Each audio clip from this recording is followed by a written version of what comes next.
Pookode veterinary സർവകലാശാലയിൽ SFI പ്രവർത്തകരുടെ മർദ്ദനത്തെയും ആൾക്കൂട്ട വിചാരണയെയും തുടർന്ന് അതിക്രൂരമായ ഒരു സംഭവത്തെ തുടർന്ന് ഒരു വിദ്യാർത്ഥി മരണപ്പെട്ടു. ഈ സംഭവത്തിൽ കസ്റ്റഡിയിലുള്ള 3 പേരുടെ അറസ്റ്റ് രേഖപ്പെടുത്തിയിരിക്കുകയാണ് ഇപ്പോൾ പോലീസ്. വെറ്റിനറി കോളേജ് യൂണിയൻ പ്രസിഡന്റായിട്ടുള്ള K. അരുൺ, SFI യൂണിറ്റ് സെക്രട്ടറിയായ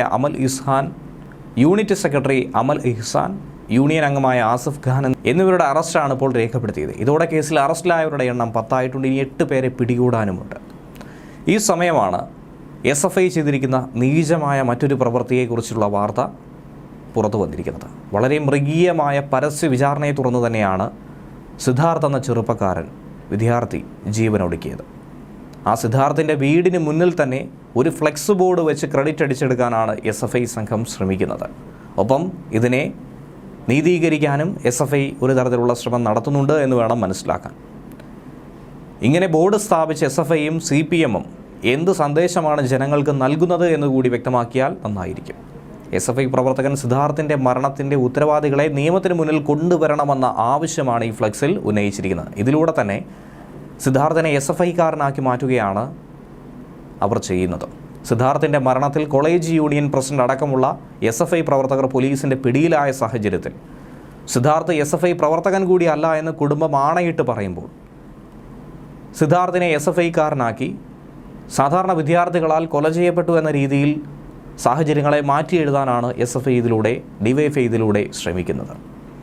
വയനാട് പൂക്കോട് വെറ്റിനറി കോളേജിലെ 2ാം വർഷ വിദ്യാർത്ഥിയും SFI പ്രവർത്തകനുമായ സിദ്ധാർത്ഥിൻ്റെ കൊലപാതകത്തിൽ ഉൾപ്പെട്ടിട്ടുള്ള മുഴുവൻ ക്രിമിനലുകളെയും നിയമത്തിന് മുന്നിൽ കൊണ്ടുവരികയും കൃത്യമായ അന്വേഷണം നടത്തി പ്രതികളെ അറസ്റ്റ് ചെയ്യുകയും വേണമെന്നും നീതിക്കായി എന്നും കുടുംബത്തോടൊപ്പമെന്നുമാണ് ഫ്ലെക്സ് ബോർഡിലൂടെ SFI അവകാശപ്പെടുന്നത്.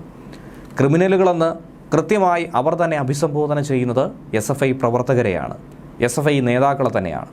അതിലൂടെ തന്നെ അവർ പറയാതെ പറയുന്നത് തങ്ങൾ തന്നെയാണ് ഇത് ചെയ്തിരിക്കുന്നതെന്നും തങ്ങളെ തന്നെ അറസ്റ്റ് ചെയ്യണമെന്നുമാണോ എന്നുള്ള കാര്യവും പൊതുജനത്തോട് തന്നെ വ്യക്തമാക്കേണ്ടതുണ്ട്. CPM 11ാം കൊല്ല യൂണിറ്റും DYFI യൂണിറ്റുമാണ് ഈ ബോർഡ് നിലവിൽ സ്ഥാപിച്ചിരിക്കുന്നത്. വലിയ ജനരോഷം തന്നെയാണ് ഈ ബോർഡ് സ്ഥാപിച്ചതിന് തൊട്ട് പിന്നാലെ പ്രദേശവാസികൾ ഉയർത്തുന്നത്.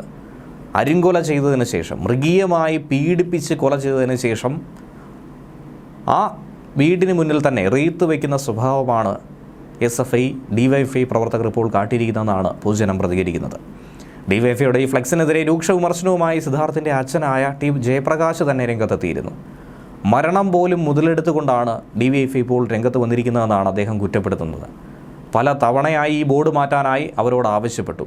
പക്ഷേ അവർ അത് തയ്യാറാകാതെ തന്നിഷ്ടപ്രകാരമാണ് തങ്ങളുടെ വീടിന് മുന്നിൽ ബോർഡ് വെച്ചതെന്നും അച്ഛൻ തന്നെ പറയുന്നുണ്ട്. SFI പ്രവർത്തകനായ സിദ്ധാർത്ഥിൻ്റെ കൊലപാതകത്തിൽ ഉൾപ്പെട്ടിട്ടുള്ള മുഴുവൻ ക്രിമിനലുകളെയും നിയമത്തിന് മുന്നിൽ കൊണ്ടുവരണമെന്ന് ആവശ്യപ്പെട്ട ഈ ഫ്ലെക്സ് ഒരു വിരോധാഭാസമല്ലേ എന്നാണ് പലരും കുറ്റപ്പെടുത്തുന്നത്. ഈ വിഷയത്തിൽ കൃത്യമായ അന്വേഷണം നടത്തുമെന്നും DYFI തന്നെ ആവശ്യപ്പെടുന്നു.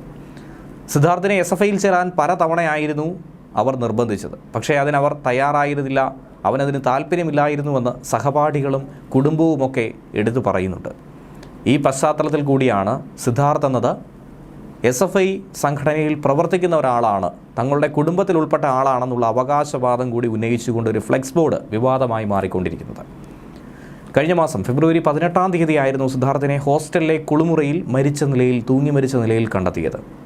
അതിക്രൂരമായ മർദ്ദനം സിദ്ധാർത്ഥിന് ഏൽക്കേണ്ടി വന്നിരുന്നു. അതിൽ മനംനൊന്നാണ് സിദ്ധാർത്ഥ് ആത്മഹത്യ ചെയ്തതെന്നുമാണ് കുടുംബം പരാതിപ്പെട്ടത്.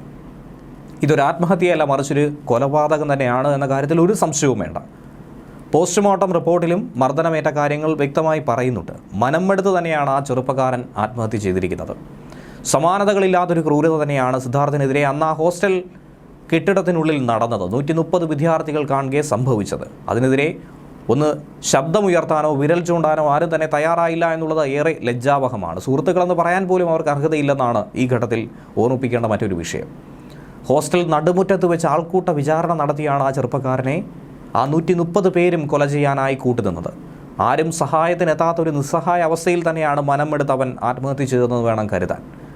ഇതിൻ്റെ എല്ലാം മനോവിഷമം തന്നെയാണ്, അതിൻ്റെ ആകെ തുക തന്നെയാണ് ആ കുടുംബത്തിന് നഷ്ടമായ ഒരു ചെറുപ്പക്കാരൻ.